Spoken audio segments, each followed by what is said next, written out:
Combinamentos Podcast. Ação refrescante dos pensamentos. Olá, notável ouvinte, vida longa e próspera. Eu sou o Fernando Pessotto e estamos começando o episódio número 8 do Cognamentos Podcast.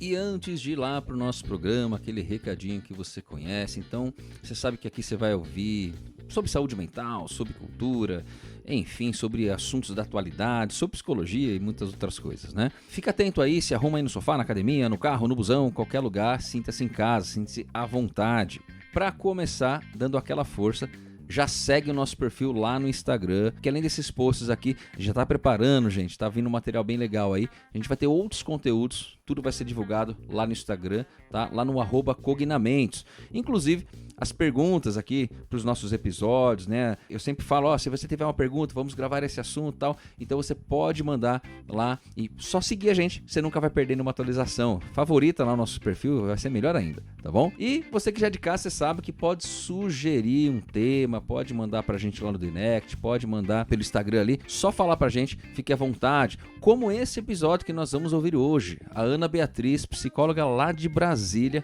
ela sugeriu esse tema pra gente e a gente aqui vai ouvir então uma sugestão de vocês, uma sugestão da Ana, que pode ser o próximo episódio, pode ser o seu, então fique bastante à vontade para falar com a gente, beleza?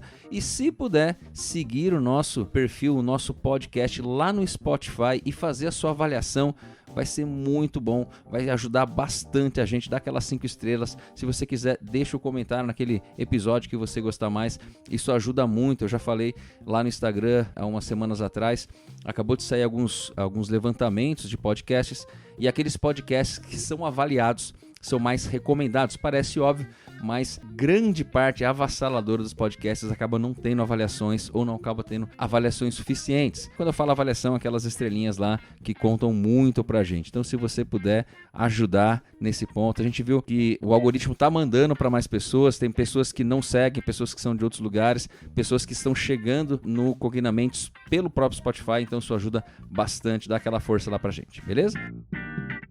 E depois que você ouvir esse episódio, manda para aquela pessoa que você sabe que vai gostar, que vai se identificar com o tema, tá? Nos ajude a compartilhar informações sobre saúde mental e bem-estar entre a sua rede e vamos para o programa.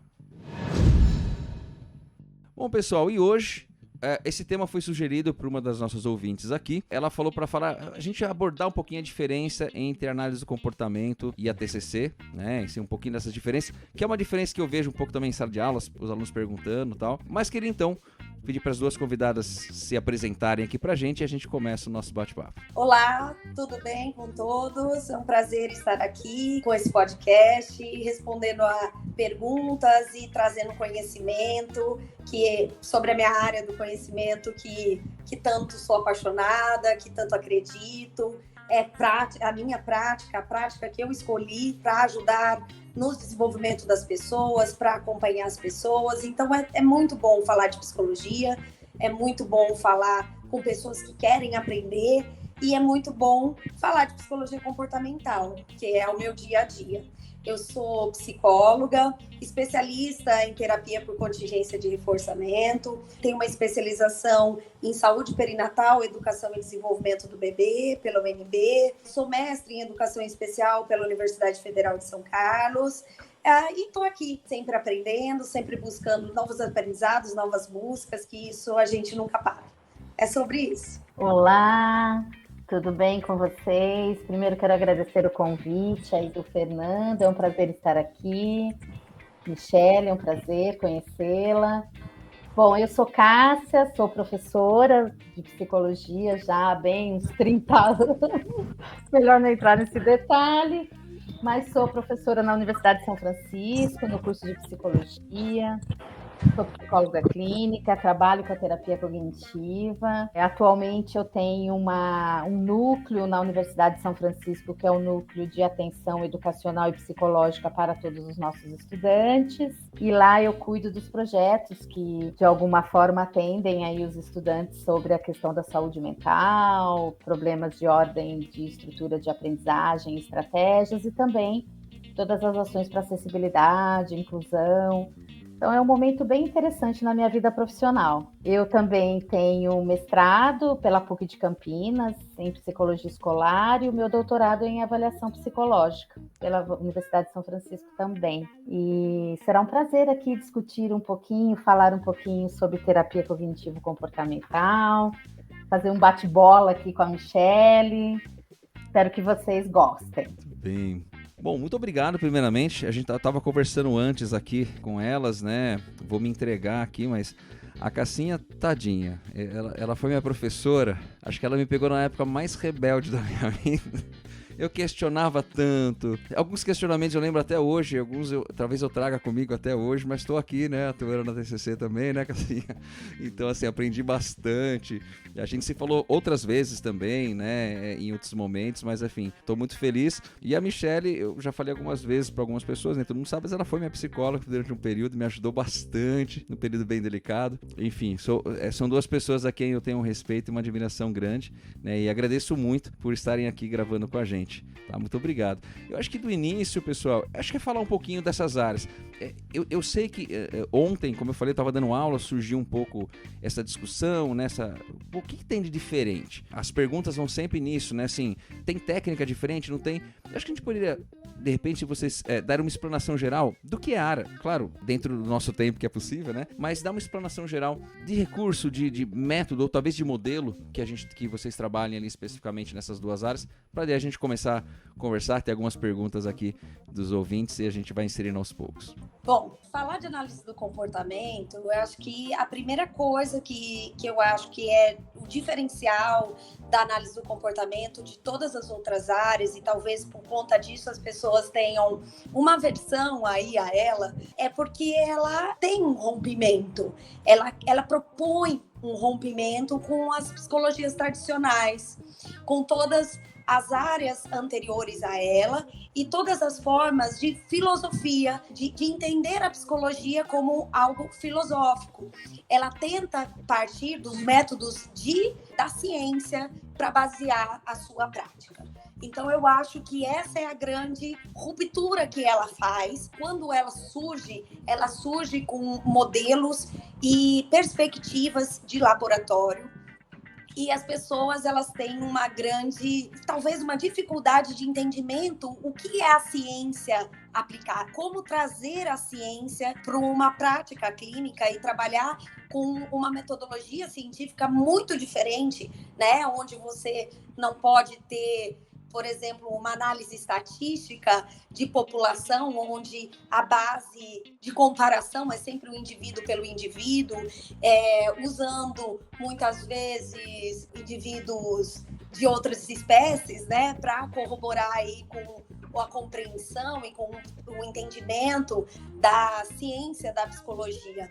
Então, ele propõe isso. Então, por isso que muitas vezes a gente ainda carrega um olhar com um viés assim meio deturpado sobre a ideia da psicologia comportamental. A psicologia comportamental, então, ela surge para fazer esse rompimento. Ela traz essa ruptura com todos os modelos que é tido na visão comportamental como mentalistas, né? Então, toda a parte que é filosófica, ela busca para trazer dados, evidências, sempre com critérios científicos. É muito bom, Fernando, quando você diz, por exemplo, ainda tenho as minhas dúvidas, né, sobre a vida. Eu acho que o psicólogo e todo cientista, ele vive disso.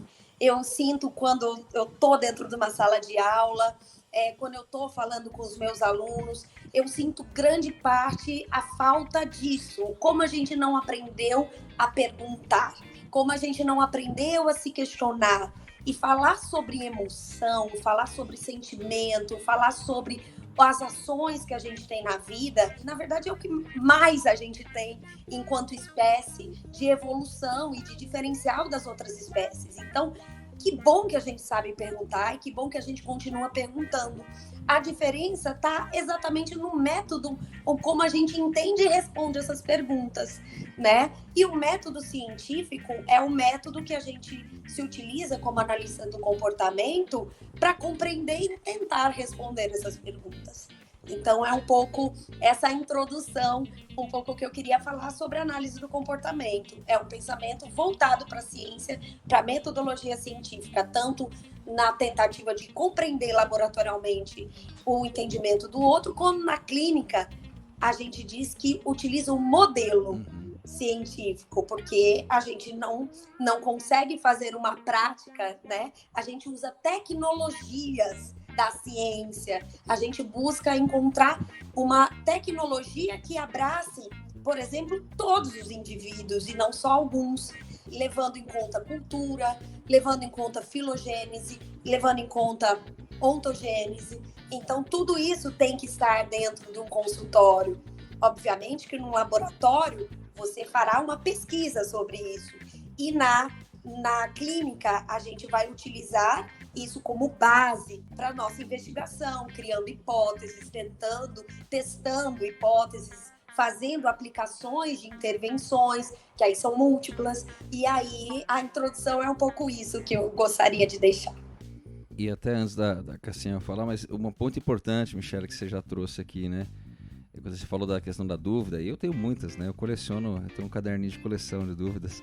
Mas um dos pontos é esse, né? Quando você falou de psicólogo e de ciência, porque é o que a gente faz, o que move a gente é a pergunta, né? É dúvida, não certezas, né? Se a gente tiver muita certeza, inclusive é uma das questões, a gente chegou a comentar, né? Quando a gente estava falando de gravar aqui, o que me impulsiona, inclusive, a ter um programa, a ter um podcast, né?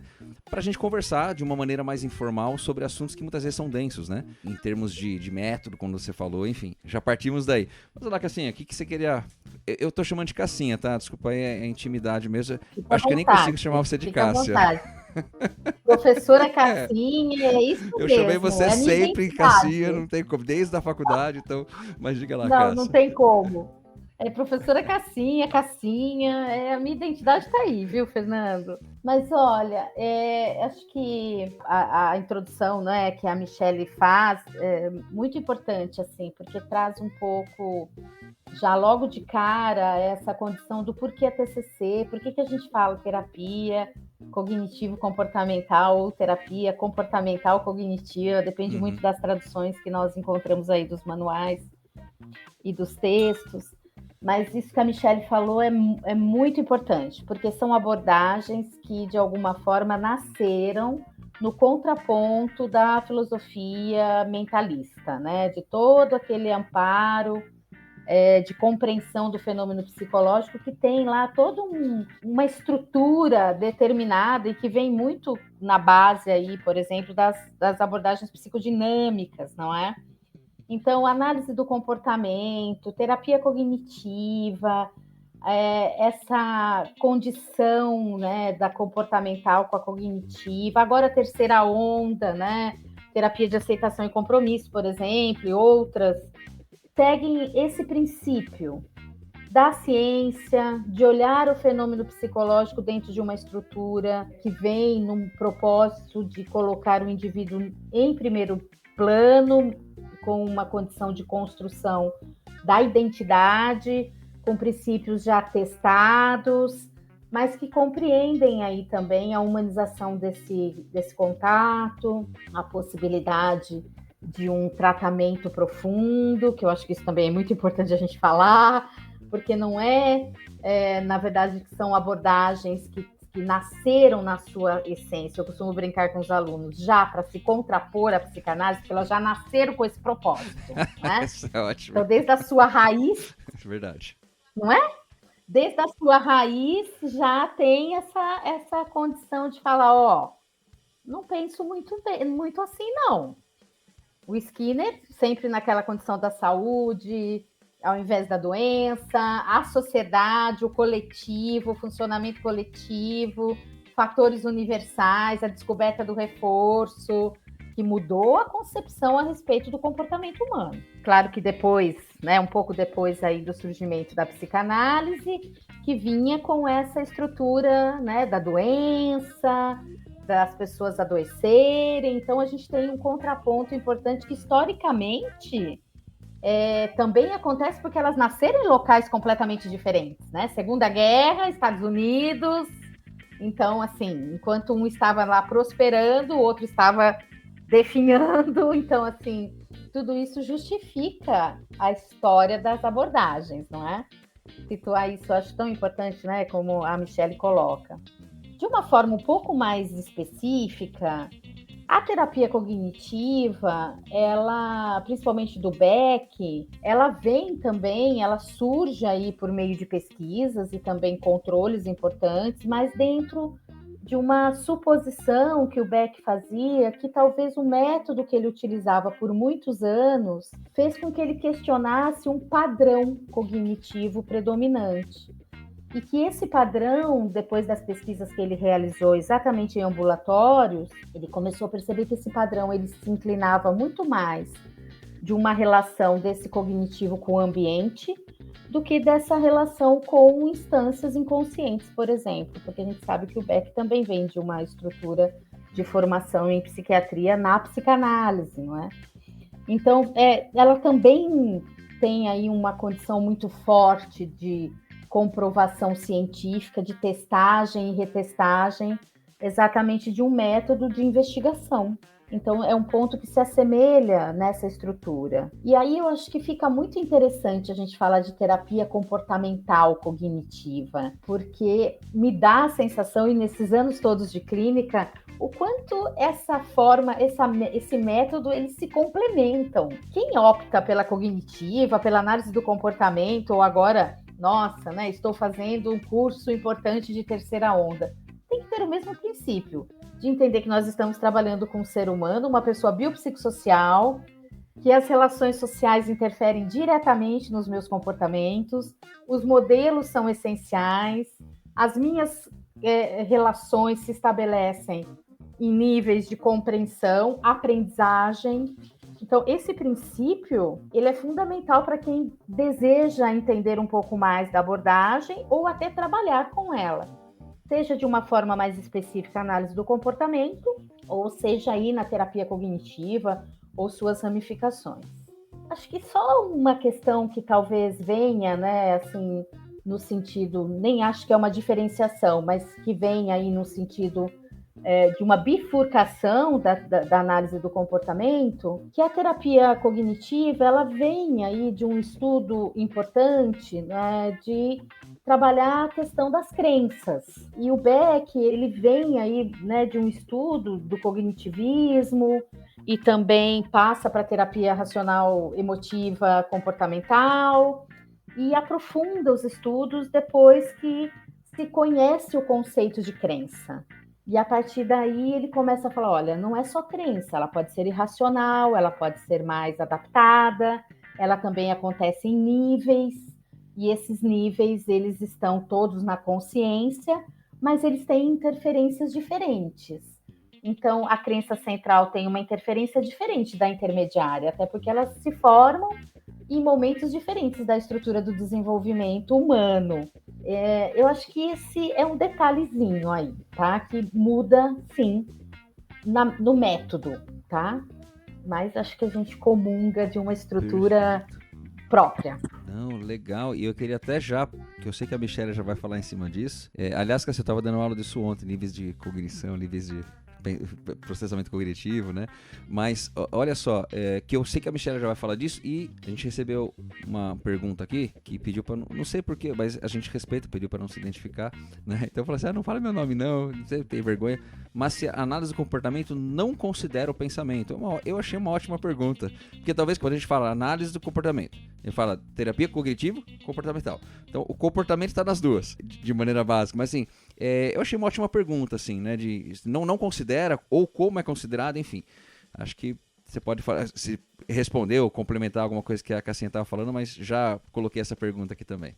Adorei, ela vem a calhar mesmo. Porque esse detalhe que a Cássia fala, né, é a diferenciação, uma das principais diferenciações, né?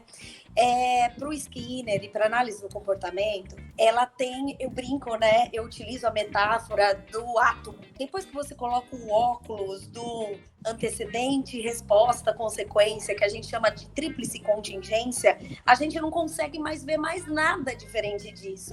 Quando você lê, a leitura muda do mundo, né? A gente fica até meio esquisito para os outros, porque a gente não consegue olhar, por exemplo, a ação chutou uma bola. A gente tem que entender em que condição e qual a consequência que isso teve, por que isso se repete ou não, que é o básico aí da análise do comportamento. Mas ainda assim eu entendo como um átomo. Porque, óbvio, comportamentos, eles são entrelaçados. Quando a gente aprofunda como a gente busca realmente, não questões mais superficiais, a gente busca realmente a raiz dos comportamentos e das ações e dos sentimentos e dos pensamentos, a gente está buscando exatamente todas as interferências, todas as interfaces, as redes desses átomos. Então, são as moléculas, as substâncias que são formadas, as interações, e obviamente que cada meio de cultura vai produzir isso ou aquilo. Eu costumo usar essas metáforas químicas, né? Para as pessoas entenderem um pouco mais o que é que a gente busca e por que a gente não consegue falar, então é isso, então isso, né? Isso não depende, que é a melhor pergunta que é a pergunta que a gente mais tem na nossa cabeça, depende. Mas a questão que a gente fala, por exemplo, sobre o pensamento, sobre o sentimento, veja, as principais características como ser humano que nos diferem de todas as outras espécies estão nesse ponto. Pensamento e sentimento. Não teria como um analista do comportamento não olhar para isso se ele olha para o ser humano. A diferença, muitas vezes, está como a gente olha para eles. A gente não difere um comportamento do outro. A gente entende que a gente pensa e sente e age, que eles não interferem no outro. Geralmente a gente pensa, sente e age de acordo com o aprendizado.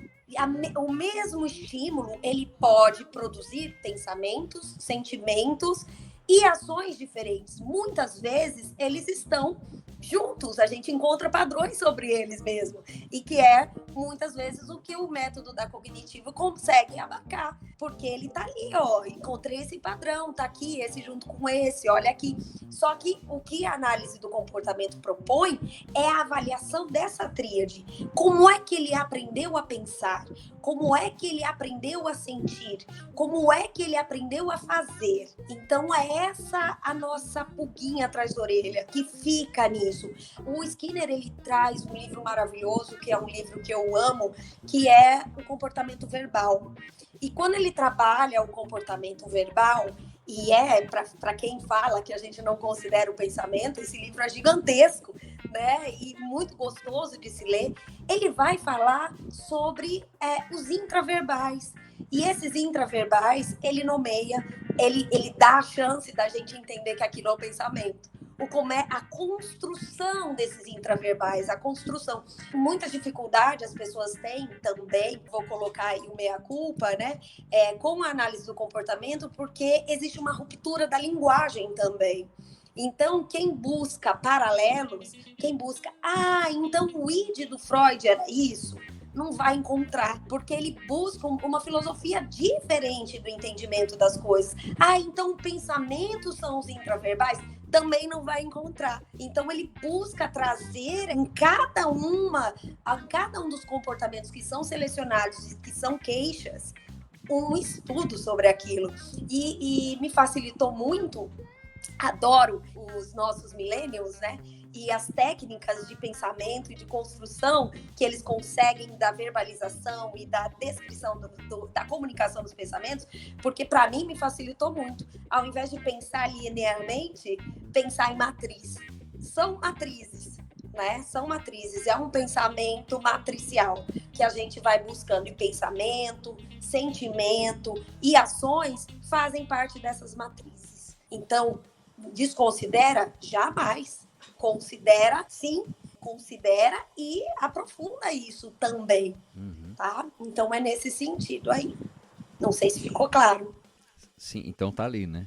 Tá ali uma outra perspectiva um pouco diferente da TCC, então, nesse caso. É o dia a dia. A tríade de vocês é diferente da nossa tríade, então.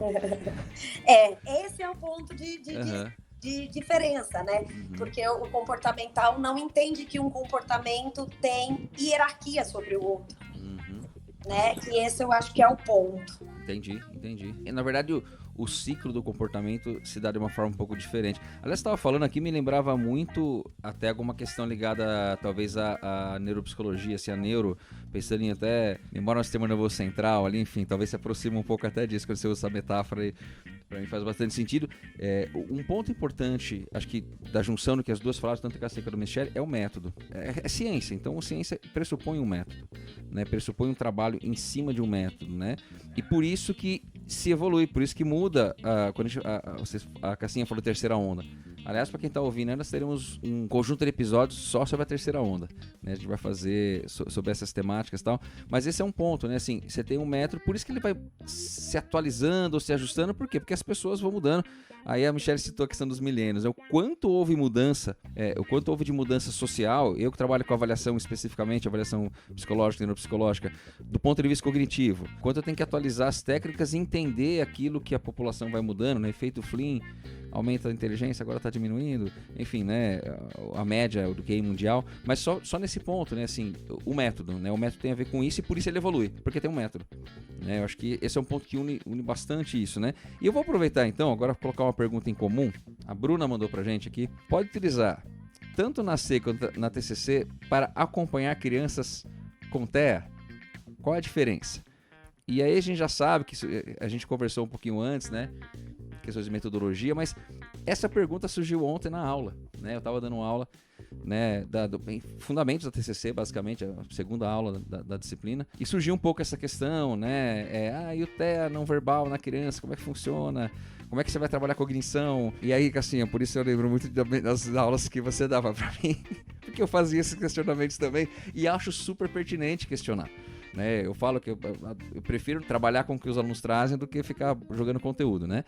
Mas vamos lá, então assim, dá para utilizar as duas no processo ali com o autismo, na intervenção?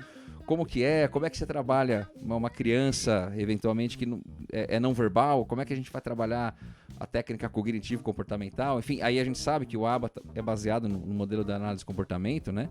Enfim, o que a gente pode falar sobre isso? Ótima pergunta. Bom, eu acho que, na verdade, com relação à pergunta anterior, eu tenho sempre a sensação que os estudantes, para compreender uma teoria, eles precisam começar a excluir fatores. Depois que eles excluem, eles começam a juntar fatores. Então, a análise do comportamento não conta com o pensamento? A hora que você explica o fundamento da abordagem, aí eles falam, entendi. Então inclui, né? Então fica numa situação, parece que de análise e síntese, né?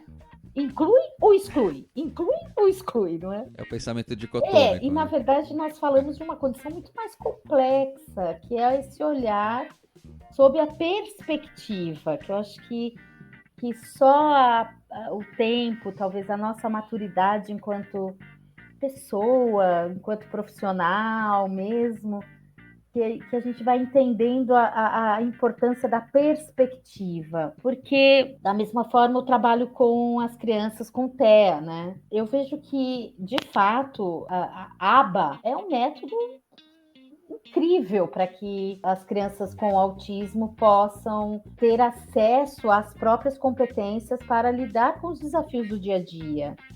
E o quanto isso faz com que elas sintam maior segurança, se estabeleçam dentro de uma rotina com um padrão mais adequado, isso tranquiliza a estrutura familiar, enfim, é um método bastante complexo, porque não é nada, parece que vai trabalhar com reforçamento, não é? E sim, trabalhamos com reforçamento, mas envolve todo o respeito àquele organismo, àquela criança, aquela condição específica daquele desenvolvimento, daquele nível de autismo, enfim. E a terapia cognitiva também. Se a criança responde bem, nada impede que em algum momento seja colocado a essa criança ou esse adolescente questões que possam fazer com que ele perceba as suas reações, consiga, por meio ou do verbal, ou se não for verbal, por meio de uma expressão importante, a condição de que momento ele está, se existe alguma estratégia que a gente poderia ajudá-lo. Então, existe aí uma compreensão desse todo, desse sintoma, dessa condição, que o método cognitivo, o ABA, né, como um procedimento, como um método, ajudem muito, né? Eu não sei se a gente conseguiria talvez dividir muito, mas eu penso em termos de análise, a gente precisaria levantar com essa criança quais são as necessidades dela. A partir do momento que é feita uma boa avaliação do nível do autismo dessa criança, do nível de competência, das habilidades, das dificuldades, não é? Dentro desse espectro, porque a gente sabe que cada vez mais o espectro toma conta, então, assim, é aquele autista, né? É aquela condição. Então, o quanto de método ABA, o quanto de condições que possam favorecer, estimulá-la cognitivamente, o amparo familiar também, porque as crenças que são desenvolvidas quando você tem o diagnóstico de autismo na família, a terapia cognitiva pode ajudar muito na flexibilização das crenças com relação ao desenvolvimento dessa criança, ao futuro dessa criança, à estrutura dessa família no sentido de lidar muitas vezes com a impotência. Então, se não for diretamente com a criança, pode ser também uma boa fonte de apoio para que se trabalhe com as pessoas que estão ali, inclusive os cuidadores, né? Os próprios profissionais que cuidam do autista. Então, a gente tem aí possibilidades importantes da comportamental e também da cognitivo-comportamental, né? Acho que depende muito de como que você vai avaliar a situação, né? Eu seleciono alguns pontos aí da sua pergunta, Fernando, da pergunta que foi colocada. Uhum. Uma delas, agora está sendo divulgado, ABA, mas ABA é análise do comportamento aplicada. É, na verdade, o que a gente faz todos os dias com qualquer indivíduo. Do meu consultório, por exemplo, a gente está fazendo uma análise do comportamento aplicada. A gente está definindo, observando qual a queixa, a gente está identificando, fazendo uma história das contingências de reforçamento onde que apareceram aquele comportamento, quais as condições que produziram o comportamento.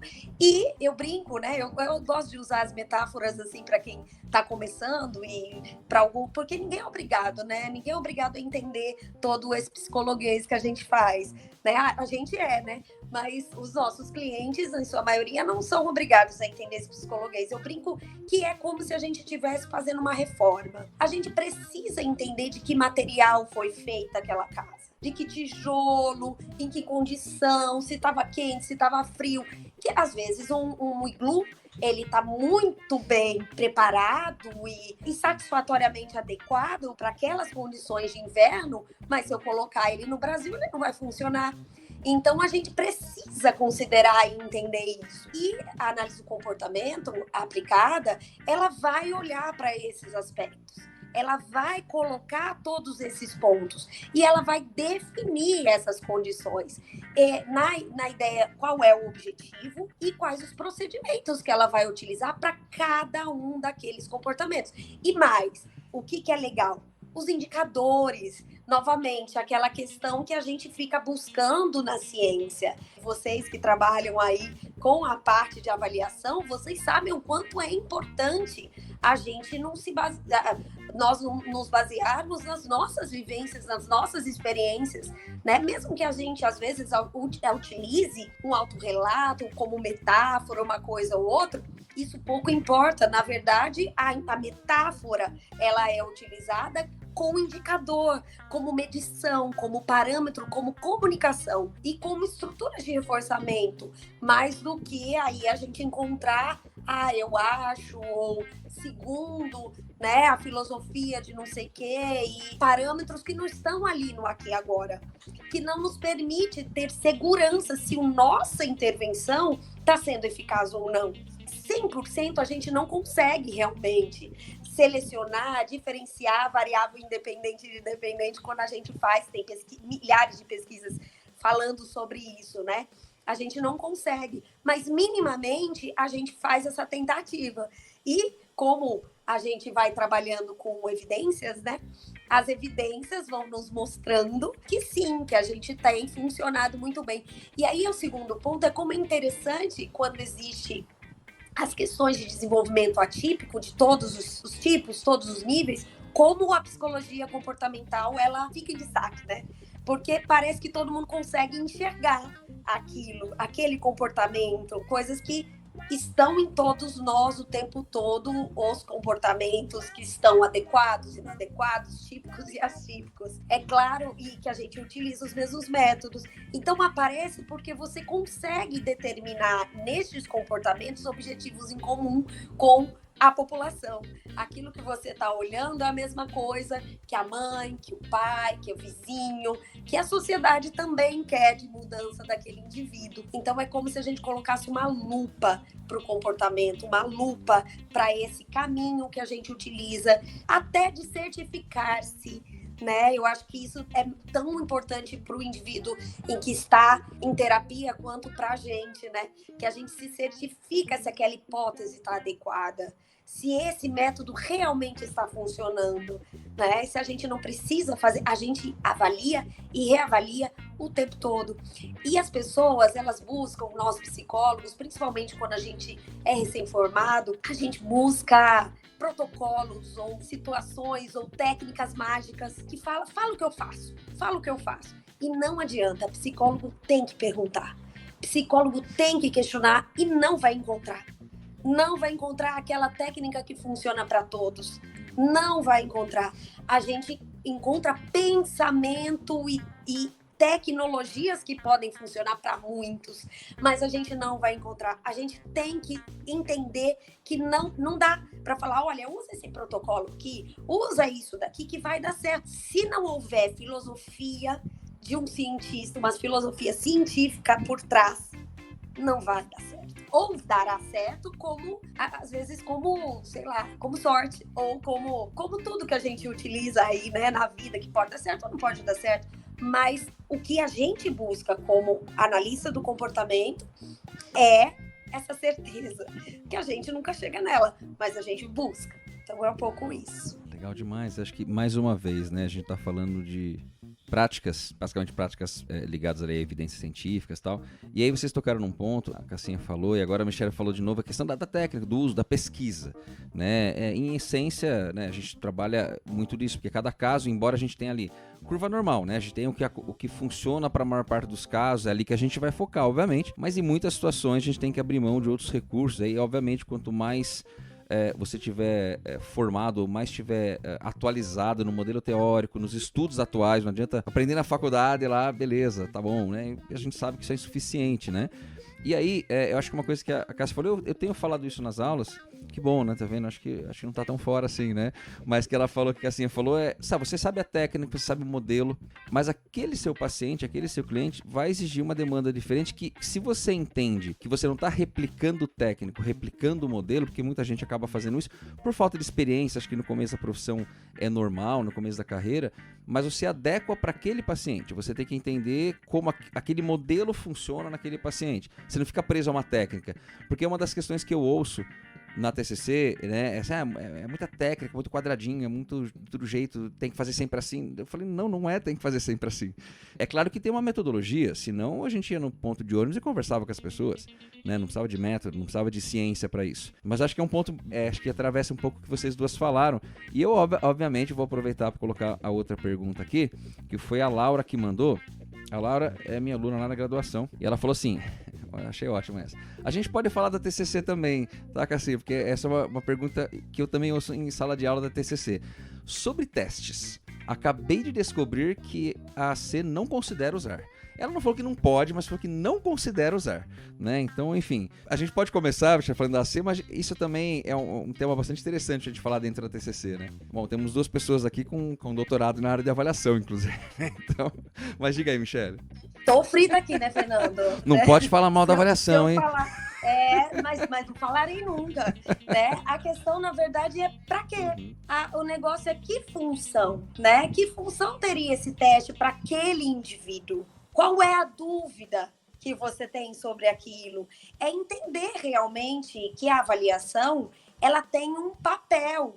Ela tem um papel para compreender aquele indivíduo. Ela tem que responder algumas perguntas que aparecem ali na nossa clínica, em nosso dia a dia. Qual é a necessidade disso? Lógico que a gente considera bastante, mas qual é a questão? O que eu estou querendo avaliar? Qual é o propósito dessa avaliação? Senão a gente vai aplicando e perde exatamente o que você acabou de falar, Fernando, sobre a fala da Cássia. A gente perde a identificação do indivíduo. A gente acaba falando sobre problemas e não sobre o indivíduo. Então, sim, a gente utiliza sim, a gente considera sim, mas muitas vezes ela é mais um dentre todos os dados que a gente utiliza no nosso dia a dia. Ela não pode ser baseada no teste. Ela não pode ser baseada nessa única observação. Aliás, quanto mais dados, melhor, não é? É isso. Tô certa, não tô? É por aí, não é? Posso? Você pode falar, viu? Fica tranquilo. Eu vi que você parou um pouquinho ali. Não, eu parei, é que eu tô fazendo anotação. Ah, tá. Fiquei com medo até. Porque ele ficou ali. É para não esquecer, fica tranquilo, só para não esquecer. Tô testada. Olha lá, o povo que tem medo de teste, tô sendo testada. Né? Não... Eu também acho que o sentido da pergunta já é bastante interessante, porque ela fala em teste, né, Fernando? Como que é? Isso. Teste psicológico? Isso, Não. Ela vai falar o seguinte: sobre testes, acabei de descobrir que a AC não considera usar. Eu até anotei justamente um ponto desse, mas pode falar. Eu acho muito interessante, porque muitas vezes fica a questão da testagem e não do processo de avaliação psicológica. Tem uma diferença fundamental aí. O teste Gigante. É um instrumento do processo. Então, não considero usar, a gente pode até não usar, mas isso não significa que não esteja fazendo avaliação. Porque eu posso fazer avaliação psicológica considerando outros instrumentos, inclusive as entrevistas, que são fundamentais, porque também eu ter um teste sem entrevista, ele perde completamente o significado. Para quê? Né? Como a Michele colocou. Agora, se eu pensar que o teste ele pode ter uma função muito importante, que pode nos auxiliar, por exemplo, numa dúvida. Por exemplo, eu percebo que esse paciente tem uma dificuldade de habilidade social importante, parece que está muito ao redor de várias queixas que ele traz, já fiz entrevistas ao redor, não consigo perceber qual é a área que está mais afetada. Um inventário ajuda muito, porque a hora que ele responde, por exemplo, aquelas questões categorizadas, o IHS, por exemplo, a partir do momento que esse paciente começa a ler aquelas afirmativas e tem que se colocar numa condição de perceber se aquilo é dele ou não, quando você mostra para ele aquele resultado, ele fala, é isso. E o profissional também fala, encontrei um ponto fundamental para o meu processo. E aí é uma testagem, mas ela está dentro desse contexto de avaliação, porque eu já fiz as entrevistas, eu já identifiquei que eu tinha uma dificuldade, não consegui sozinha ou por meio das entrevistas chegar num plano terapêutico mais adequado, então a testagem ela vem assim, coroando o meu papel profissional. Mas nós temos aí, de fato, várias questões, eu acho que quando nós pensamos em teste, em avaliação psicológica, em abordagem, porque não dá para descartar a questão da avaliação psicológica. E a escolha por testar ou não, né, usar um instrumento ou não, ele diz respeito à condição de entendimento daquela queixa, daquele paciente. Agora, o clínico, ele tem um processo avaliativo constante. ele está o tempo todo avaliando aquele paciente, ele está o tempo todo tentando levantar, testar e separar hipóteses e variáveis. Então, ele faz esse processo muitas vezes intuitivamente. E o teste, às vezes, traz um pouco dados de realidade.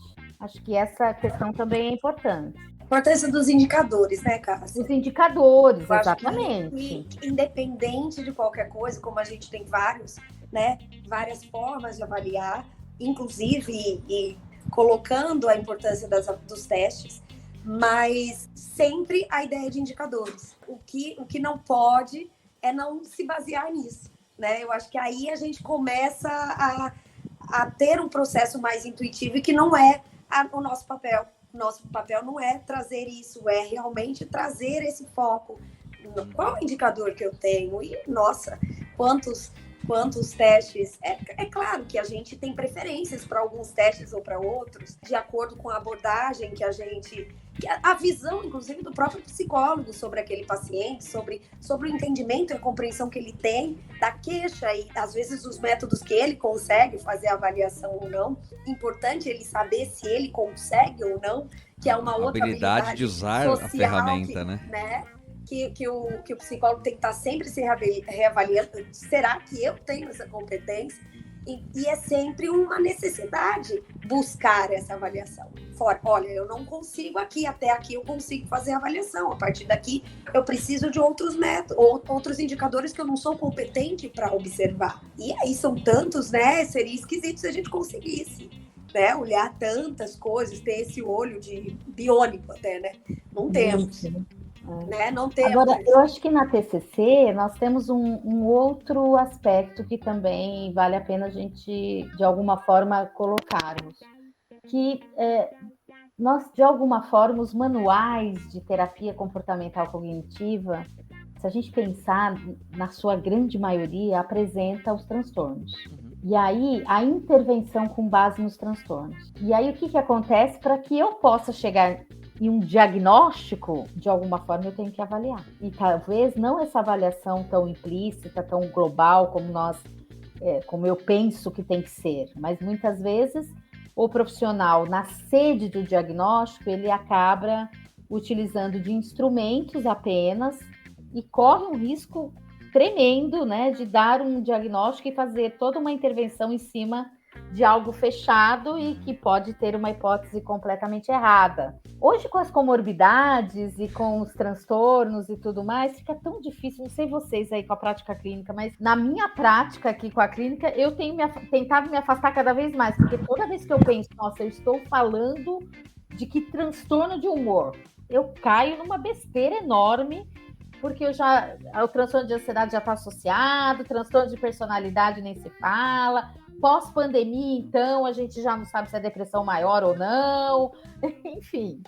É claro que a gente tem que ter um norte, e a avaliação ela vai te dar esse norte.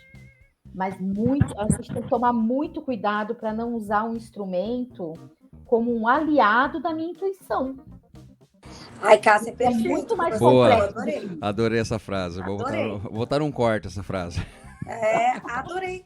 Porque é exatamente essa questão, né? Exatamente.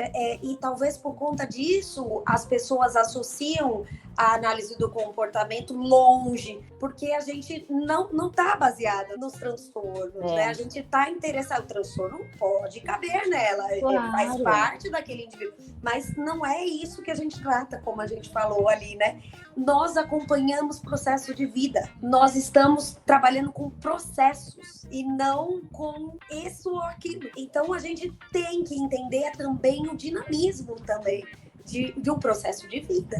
Como eu falei, o iglu ele pode ser muito funcional e não tem nenhum problema, totalmente reforçado naquele ambiente. E se você utilizar esse mesmo repertório em outro ambiente ou outra situação, é extremamente nocivo. Então, para a gente, tanto em transtornos quanto em comportamentos comuns, vamos colocar assim, que são adequados ou inadequados em determinadas contingências, em determinados modelos, em determinadas situações da vida, a gente está sempre tendo que pedalar e descobrir situações novas para aprender, né? Então, é isso mesmo, Cássia. Adorei. Hoje Obrigada. mesmo eu tive uma experiência super interessante com uma supervisão, se vocês me permitem contar, né? Com certeza. É de uma pessoa, né, de uma profissional que está fazendo um atendimento e que tem um paciente que passou por um tratamento psiquiátrico e recebeu o diagnóstico de transtorno bipolar e borderline. Ele tem os dois, segundo o psiquiatra. E aí, qual é o questionamento dessa psicóloga? Entre outros, né? Porque é claro que se você recebe um paciente já com um diagnóstico fechado do psiquiatra, a gente sabe que a gente passa por isso sempre, né? Assim, tem uma frequência, né? O paciente chegar, olha, eu tô tomando tal medicação, porque meu psiquiatra falou que eu tenho transtorno bipolar, enfim, né? Qual que era a dúvida que eu achei muito pertinente, né? E ela disse assim, então, por onde que eu começo? Pelo transtorno bipolar ou pelo borderline? Que intervenção que eu faço? Aí ela falou assim, antes de tudo eu tenho que comprovar esse diagnóstico? Quais são os itens que eu tenho que incluir para poder ver se é esse o diagnóstico mesmo? Então, assim, olha a angústia desse profissional ao se deparar com um diagnóstico fechado e a sensação que dá é assim, ó, eu tenho isso, eu sou isso, e você que se vire, você que vai ter que dar conta de... Né? Eu até levei isso para ela, falei, a gente tem que, antes de qualquer coisa, entender o impacto que esse diagnóstico desse paciente tem em você, porque isso ativa suas crenças, principalmente de desvalor, porque a hora que você recebe um paciente com um diagnóstico assim, bipolar mais borderline, você fala, nossa, será que eu tenho competência para lidar com um treco desse? Porque parece... Não, gente, parece sopa de letrinha, antes de qualquer coisa.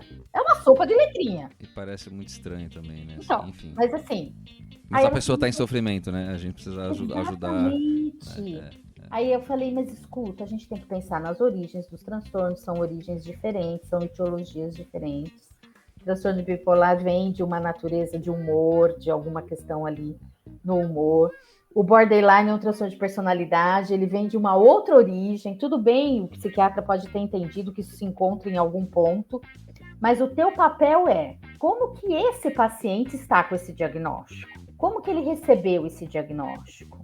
E como que a gente pode melhorar a qualidade de vida dele? Quais são os fatores que estão interferindo na qualidade de vida, nas relações interpessoais, na relação que ele estabeleceu com ele, o que isso tem destruído com relação à autoestima, aos seus sentimentos.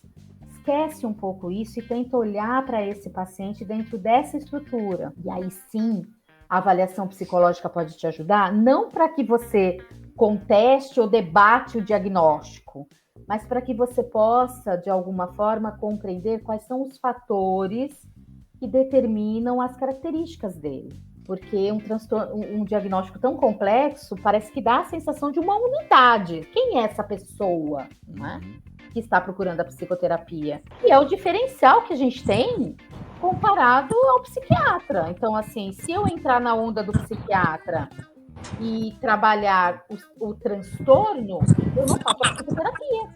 Mas e a avaliação psicológica? Ela começa a acontecer no momento que você olha para esse paciente e começa a levantar fatores que fazem com que ele adoeça. E fatores que estão na manutenção de algumas dificuldades. A frequência, a intensidade desses sintomas, tudo isso é um processo de avaliação psicológica. E aí, caso você tenha alguma dúvida, esbarre mesmo numa necessidade dele, será que eu sou borderline? E isso acabe ficando, de fato, um assunto terapêutico, você pode até sugerir, olha, em determinado momento, podemos até aplicar o BFP, por exemplo. Podemos até fazer isso, até para você entender um pouquinho o que é abertura, o que é socialização, isso pode te ajudar. Mas não que isso vai definir tua vida. Cássia, é isso mesmo. Eu acho que concordo com você em todos os níveis. É sobre essa necessidade, parece que as pessoas têm, né?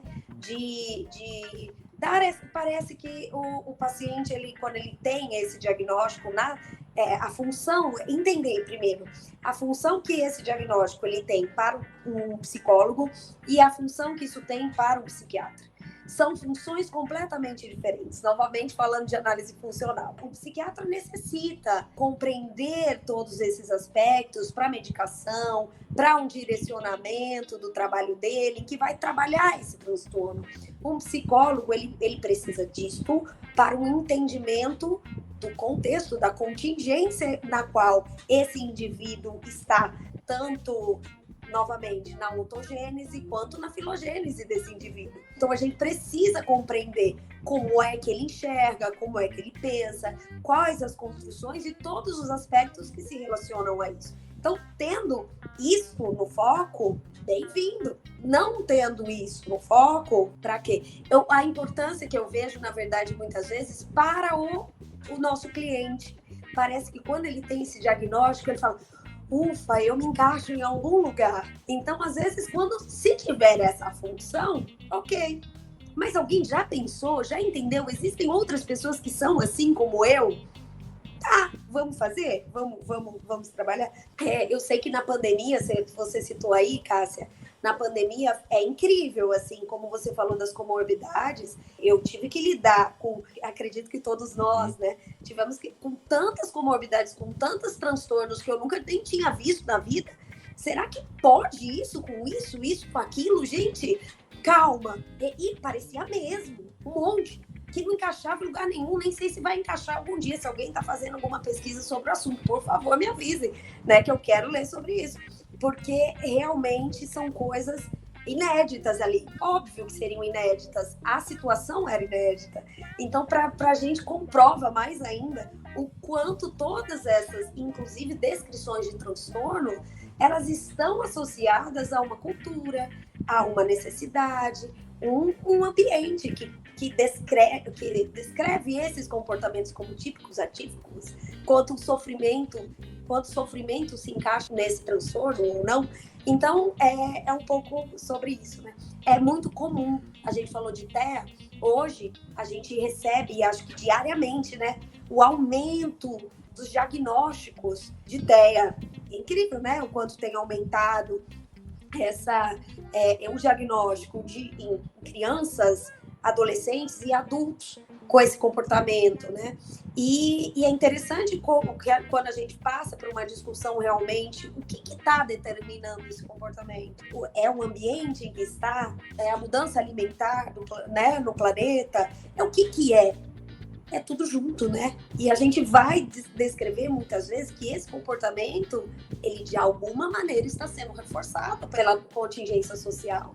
E é importante que a gente observe isso, ou reforçado o comportamento em si, ou, na verdade, um estranhamento para uma criança que precisa estar num ambiente escolar como é hoje, com 500 mil compromissos como a gente tem hoje, com as relações de internet com milhares de amigos como a gente tem hoje, aparecer um estranhamento de uma pessoa, muitas vezes, que quer ficar no seu mundo, que é mais focada. Eu estou falando, obviamente, das variações aí, tá? Do espectro, e não daquilo que é tão claro. Por isso, eu ainda vejo, e vou ver por muito tempo, a relevância aí dos testes, para a gente nos posicionar e sempre fazer perguntas. E sempre aprimorá-los, né? Uhum. Sempre questioná-los, inclusive. E você sabe, eu anotei aqui que você falou lá no começo, Michele, você falou assim, a gente pode usar, óbvio, ninguém tem nada contra, né? Vamos falar dessa forma, assim, você não pode se basear no teste. Eu digo mais, nem na avaliação psicológica você vai se basear no teste. Você não faz uma avaliação baseada no teste. A gente cansa de falar isso. A gente gravou um episódio com o Malloy, né, com o Leandro Malloy da Neuro. A gente vai estar num evento junto agora no próximo mês. E a gente falava justamente ele sempre dá um exemplo que assim, ó, o psicólogo que trabalha com avaliação, às vezes o neuropsicólogo tá lá no consultório dele, o cara do SEDEX chega para entregar alguma coisa e fala, senta aí que eu vou aplicar uns testes no você. Ele é tão vidrado em aplicar teste que ele sai aplicando teste. Só que assim, a pessoa vem, então assim, o paciente vai chegar para uma avaliação, ele chega, ele diz o que ele está se sentindo, passando, sintoma e tal, você levanta as hipóteses e aí você vai testar as hipóteses. É por isso que você vai usar teste, você vai testar as hipóteses. E claro que a sua observação clínica, tudo que vocês colocaram aqui, né? Então, até um processo de avaliação, inclusive, eu posso fazer sem nenhum teste. É claro que a gente não faz isso, porque assim, são dados normativos que ajudam a gente a contextualizar e até comparar, até para ver acessos a programas e tal. A gente pode fazer, a gente não faz porque o cara demorou 10 anos para fazer um estudo, um teste. Eu venho aqui em 10 minutos eu aplico, eu pego 10 anos de estudo, em 10 minutos eu tenho um resultado que ele me ajudou em 10 anos. É essa a grande vantagem. Mas a gente não vai se basear no teste, né? Acho que às vezes tem essa questão, né? Mesmo na TCC, né? Que assim, eu uso também algumas escalas, tal. Teste BFP eu uso bastante, eu gosto muito desse teste. Para quem tá ouvindo, não conhece a bateria fatorial de personalidade, mas não é a minoria dos pacientes que a gente precisa, pelo menos na minha prática clínica, né? Mas eu uso. E até para fazer uma testagem, né? Não vamos entrar aqui em processo de avaliação, que não é o nosso foco, né? Mas até isso eu não posso ser testólogo. Que fala, tem psicólogo e tem testólogo. Até para fazer testagem, eu tenho que entender a ferramenta, tenho que entender o modelo teórico. Quantas interpretações, por exemplo, do Big Five, né, a qual a BFP está baseada, eu vejo equivocadas. As pessoas entendendo o Big Five de maneira reducionista, você é assim. E não é isso. Tem tendência de comportamento, você tem que entender o que é traço-estado. Então, assim, é uma técnica complementar para o processo terapêutico. Como eu falei, eu uso algumas vezes para a maior parte dos pacientes. Não. Escala eu uso bastante, em escalas, até técnicas dentro da TCC mesmo, a gente acaba usando, mas teste mesmo é pontual. E então eu vou aproveitar, nós temos uma última pergunta do psicólogo, do Gabriel, ele foi meu aluno ali em Campinas, hoje ele atua na área da TCC inclusive, né? E ele colocou uma pergunta que a Cassinha falou dos manuais, quando realmente a gente pega os manuais, os livros, enfim, de TCC é bastante voltada a qual é o processo para depressão, ansiedade, tá bem voltado para isso mesmo, né? E ele falou aqui da TCC, mas eu queria também ampliar para ser quais os melhores, vamos entender essa pergunta, né? Mas quais os melhores manuais de tratamento em TCC? Eu sempre falo que não é engessado, mas talvez a gente possa dar uma explanação geral, até para finalizar o nosso papo, que não parece, mas a gente está mais de uma hora conversando. Tem protocolo base, tem algo que a gente pode pensar nisso, ou melhores, ou para alguma situação, ou simplesmente a gente tem que conhecer o modelo nas duas áreas e entender o que se adequa, enfim. O que a gente pode ajudar aí o Gabriel nessa questão? Eu acho que, na verdade, vai ser até mais fácil aí falar da análise do comportamento, porque, na verdade, a gente não tem esses protocolos. Então, a gente a gente desenvolve tecnologia para aquele indivíduo, novamente, utilizando todos os conhecimentos que existem de intervenção, mas na verdade os protocolos eles são formados e avaliados caso a caso, planejado para aquele indivíduo, naquele contexto daquele indivíduo naquela sessão ou naquele grupo de sessões. Então, nessa definição de objetivo, de história, a gente tem, claro, a gente faz os nossos relatórios, a gente observa quais são os indicadores, né, que a gente vai olhar, que não vai olhar, observa déficits comportamentais, a gente coloca excessos comportamentais também no nosso diagnóstico, e esse olhar funcional, a gente faz uma análise funcional daquele indivíduo, né? Que função tem esse comportamento ou não. E aí se define a terapia. Então, para falar para o novo psicólogo, né? É claro que é interessante a gente olhar, entender, observar o que tem nesses protocolos para a gente aprender o que vê, né? O que é que eu preciso treinar, inclusive o olhar, a visão, até para se autorreforçar, né? Como aprendizes eternos aí do fazer, do labor, da psicologia. Mas a gente não tem um manual de como o analista do comportamento precisa usar. O ABA é a nossa diretriz para todos. É claro que quando a gente aplica um indivíduo para outro, as pessoas já têm um conjunto de fazeres parecido, mas não tem nada que nos limite nesse sentido. Não temos aquele outro. Cada indivíduo vai pedir alguma coisa assim. Mas, novamente, procurem sempre os indicadores, né? Então, essa que é a questão maior. Então, eu acho que... Bom, primeiro que eu queria só inteirar um pouquinho o que o Fernando falou aí da questão da avaliação, que eu acho que o verbo rastrear é o melhor quando a gente pensa em teste. Perfeito. Olha, que legal. Então assim, eu apliquei o BFP. Não esqueça que é um rastreio. Uhum. Quer dizer, você tem ali uma marquinha na areia, entendeu? É um rastreio, né? Você tá... Perfeito, é a ótima forma de entender e qualificar a informação. Né? É, porque assim, você tem aí um sinal de que pode ser esse caminho aí, te ajuda. Eu gosto muito, sabe? Sempre coloco os estudantes de supervisão na clínica, eu falo, vamos usar, mas não esqueçam que é rastreio. Agora, ó, com relação à terapia cognitiva, é muito importante que eu falo que os estudantes, antes da gente pensar nos manuais, a gente precisa estudar um pouco de filosofia, né? Pronto, Um pouco de existencialismo. Né, Michele? Precisa ler poesia, gente. Esses alunos precisam ler poesia. Esses alunos precisam ler contos. Vai ouvir música de qualidade. Precisa. Aprender a perguntar, né, gente? Ai, gente, eles precisam de alguma forma, sair um pouco daquela relação de causa e efeito maléfica, sabe? Então, assim, você já leu poesia hoje? Você leu um bom conto? Depois que você fez isso, aí você vai estudar a essência da abordagem. Vamos estudar o Beck lá na terapia da depressão, quando ele fez lá em 1969, na primeira edição, eu quero que você leia. Eu não quero que você leia as edições ampliadas, nem o Jung falando dele. Eu quero que você leia lá, entendeu? Porque aí você vai ter um pouco essa sensação do que é. Depois, você pode ir progredindo, aí você pode ir estudando. Nós temos o NAP, por exemplo, que nos deixou ano passado, né? O Paulo NAP, um grande pesquisador e estudioso aí da terapia cognitiva.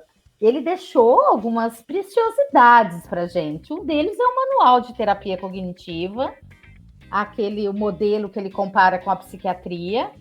Nós temos o Bernard Ranger também. Estou falando de autores brasileiros que são muito bons, não é? Que são de referência. Eles têm lá. São referências. Eles têm lá um jogo legal de falar, olha, aqui nós temos transtorno de ansiedade social. Olha o que é, olha como que a gente pode trabalhar. Mas até você chegar lá, você tem que ralar um pouco, meu filho. Você tem que estudar um pouco, tem que se questionar se aquele texto tem sentido para você. Porque o manual, o procedimento, a condição do protocolo, você reproduz. Inclusive, hoje você tem formulários prontos. Isso não vai fazer diferença nenhuma na qualidade da sua profissão. Agora, a sua leitura e o seu aprofundamento na leitura vai fazer. E cada vez mais nós precisamos de psicólogos, seja da análise do comportamento, da terapia cognitiva, eu vou até usar, de qualquer abordagem, mais humanizados. E a gente só vai ter esse psicólogo mais humanizado se de alguma forma ele conseguir entender o que é a essência humana. Se não... Cássia, eu concordo com você, viu? Porque esse é o diferencial. As pessoas ficam procurando novamente uma caixa mágica, um protocolo mágico, alguma coisa que defina, né? É claro, é aquilo. O que é que estava baseado? Eu costumo dizer também, falo exatamente isso nas minhas aulas, sempre que você quiser, né, entender uma filosofia, querer entender uma linha de pensamento da psicologia, vá em quem escreveu a primeira vez. Porque aí você vai entender esse contexto e mais, né? Para eles serem o que são, eu brinco, tá? Isso é uma observação minha. Eles têm um que a mais que os outros não têm, que é carisma. Eles conseguem nos convencer, eles perturbam a gente. Todos eles, Freud, Jung, o Beck, Skinner, todos eles perturbam a gente. Então, ler quem falou deles não tem tanto prazer na leitura do que lê-los. Você vai conseguir as pessoas... não, mas eu não vou ler Skinner, é muito difícil. Mas ler Catânia, né? Catânia é ótimo também, tá, gente? Nossa, super me identifico e gosto e o leio. Mas quem tá ali na base, entender essa base, entender Skinner... Uma vez que você lê Skinner, você não confunde mais ele com entende o que é psicologia, análise do comportamento radical, entende, porque eles têm essa coisa, acho que eles leram muito, né? O Skinner, inclusive, era linguista, ele entendia como se comunicar, né? Como comunicar, como falar. Então, é uma ideia muito importante essa. Vá nos papas aí do que se fala. Vai ter muito menos dificuldade, inclusive. Até porque a gente precisa ter essa noção histórica da abordagem. Então, quando Perfeito. você lê um manual de um protocolo, um manual de transtornos, ele traz a questão histórica implícita. Então, assim, a TCC não nasceu do nada, gente. Ela tem uma história. E antes de você aplicar o procedimento da terapia cognitiva, o método, você precisa estar de acordo com essa história. Porque senão você fica só um fazedor de tarefas. Nem sei se esse é o melhor termo. Mas você fica tarefeiro. Você não pensa. Como eu falei, você fica muito... Checklists, né? Isso. Você fica fazendo check lá, né? Você não reflete, inclusive, sobre a sua prática. E o que eu acho, né, assim, que no começo de profissão, às vezes a gente acaba tendo essa dificuldade, porque a gente, às vezes, sai da faculdade atendendo 1, 2 pacientes. Claro, ainda muito com aquela responsabilidade de fazer a coisa certa. Mas, claro, quanto mais você estudar, né? Então, assim, você tem essa... não é nem liberdade, né? Você tem essa responsabilidade de começar a ter essa prática diferenciada e, por isso... que os autores atuais, né, essa revisão, na verdade não é nem uma revisão, é uma ampliação, uma atualização das técnicas e modelos, porque as pessoas estão mudando, então a gente não pode usar, né, quando você pega a técnica lá, né, lá atrás, mas as pessoas mudaram de 50, 10 anos, pensa que há 15 anos atrás como o mundo era diferente. Se você me permite, Fernando, eu lembro de uma colega que dividia um espaço que eu trabalhava logo que eu mudei para Americana, né? Hoje eu estou trabalhando em São José do Rio Preto, mas eu trabalhei primeiro em Americana, continuo lá, mas aqui também. Era muito interessante que nesse espaço ela era psicanalista freudiana e ela me via no contato com os pacientes dando 3 beijinhos, 2 beijinhos, abraço, tchau, oi. E ela falava assim, mas você faz assim com todos? Aí ela trazia a perspectiva dela, a filosofia dela, que eu não estou aqui nem questionando nada disso, mas colocando a minha visão sobre, tá? O meu ponto de vista, que está agora na moda falar, né? A minha perspectiva sobre isso. Mas você faz isso, olha, vamos entender. Por que o Freud não fazia isso lá atrás? Porque ele precisava ser neutro. Ele precisava ser um estímulo neutro, a minha visão, né? Um estímulo neutro para aquele cliente dele. E seria muito esquisito se naquela Áustria antiga ele fizesse isso, certo? Se eu fizer isso no Brasil, aí eu não sou neutra. 2 beijinhos, abraço é Brasil, eu vou ser neutra sim. Então, quer dizer, eu tô com a mesma função. Eu tô com comportamentos diferentes com a mesma função. Então, se a gente, é o que vocês estão falando aí, né? Se a gente não filosofar e não entender aquele protocolo que ele utilizava, a gente não chega no mesmo aspecto que ele chegou lá. Vamos colocar aí essa visão como algo importante ali para ele, ou algo importante para os terapeutas, né? Ser um estímulo neutro para depois se condicionar, né? Então, não vai encaixar um cumprimento lá na Áustria da idade, né, do século passado com agora, né, no Brasil. Mas a função é a mesma, nesse sentido. Não, legal demais. E eu acho que o ponto que eu vejo, e hoje, né, a Cassinha falou da questão de buscar, é que hoje, né, eu já estava vendo uma reportagem, eu vi uma matéria, né, e depois vi alguns vídeos também de pessoas falando de tecnologia, né, enfim, de como as pessoas hoje, a geração mais nova, tá buscando informação não mais no Google, tá buscando no TikTok. Então, assim, é uma coisa, assim, parou, assim, literalmente, a galera não é a primeira opção, não é fazer uma busca no Google, é procurar um conteúdo no TikTok, porque é mais rápido, porque é mais condensado, mas não vai ver as fontes originais, obviamente. E eu não quero nem entrar aqui em discussão se é certo, é o que tá acontecendo, está acontecendo, por isso que eu acho que a gente que tem um conteúdo que vai falar, vamos estar nos todos os espaços aí, quem sabe, né, a gente propaga um pouquinho dessas informações, né, mas acho interessante isso que a gente tá falando de comportamento, de um contexto. Isso que a Michelle falou agora. A gente pensar, eu no começo, imagina, eu não vou pro Instagram nunca, né? Não vou ficar postando coisa no Instagram, mas grande parte, e hoje eu sei, né? Assim, as pessoas procuram muita coisa lá. Eu recebo paciente pelo Instagram, né? Eu já tenho pessoas que me encontraram no Instagram. O que quando eu comecei a falar de curso de empreendedorismo para psicólogo lá atrás, eu falava, gente, eu tenho lá, mas nunca recebi nenhum paciente por lá. Hoje já não posso mais falar. Hoje eu recebo. E eu sei que tem colegas que foram encontrados no TikTok, né? Então assim, isso aqui é outro contexto social, né? Se pensar lá atrás, Freud nem celular tinha, nem telefone tinha, um smartphone, né? Então assim, obviamente é um modelo muito diferente ao contexto social e quanto isso influencia o comportamento, consequentemente influencia o nosso trabalho diretamente. Enfim, a gente ia poder ficar falando aqui tempão. Sem contar a constatação que eu tô ficando velha. Cassira, fala assim não. Eu tô ficando muito velha. Olha, eu falo que eu sou muito velho pro TikTok, mas eu ainda vou vencer o TikTok. Mas enfim. Ó, como Não, a gente não cabe, não dá. Olha, enfim, tem uma galerinha lá das antigas também, vamos ver se a gente consegue pensar alguma coisa interessante. Mas estejamos lá também, né, Fernando? É isso Já aí. que é assim, vamos criar novos repertórios. Eu tô indo aos poucos, é que tem que ter tempo pra fazer, mas eu tô indo aos poucos, eu tenho lá alguma coisinha, né? Eu tenho mais no Instagram.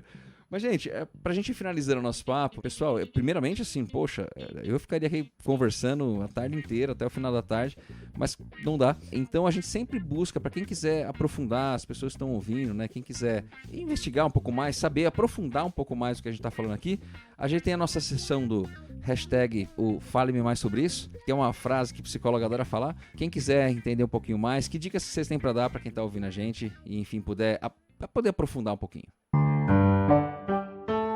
Fale-me mais sobre isso.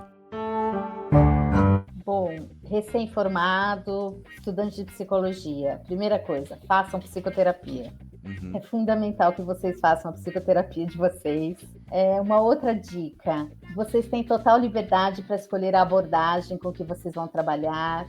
Muitas vezes na graduação vocês pensam de uma forma e depois vocês mudam, e mudar de abordagem não há problema algum. Mas escolham uma forma de olhar o fenômeno psicológico que faz toda a diferença, tá?